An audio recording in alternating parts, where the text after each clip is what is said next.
সুপ্রিয় দর্শক, এদিকে লক্ষ্য করুন। দর্শক, আপনি কি টবে বেগুন চাষ করে অতি দ্রুত ফলন পেতে চান? তাহলে এই ভিডিওটি আপনার জন্য। শুরুতে আমাদের বাসা থেকে এরকম কলা খেয়ে এর খোসা ফেলে দেই।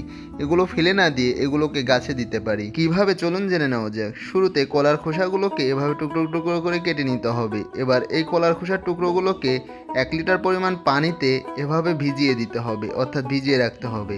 এবার এর মধ্যে আমাদের 2 থেকে 3 চামচ পরিমাণ এই অ্যালোভেরার জেল দিয়ে দিতে হবে।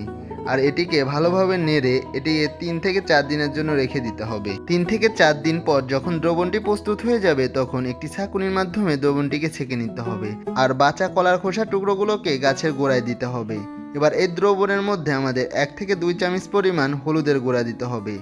আর এটি ভালোভাবে মিশিয়ে সপ্তাহে একবার প্রত্যেকটি গাছে দিতে হবে। আর এই দ্রবণে থাকে প্রচুর পরিমাণে পটাশিয়াম, ক্যালসিয়াম, যা গাছের বৃদ্ধিতে এবং গাছের ফুল ফল ঝরা রোধ করতে সাহায্য করে।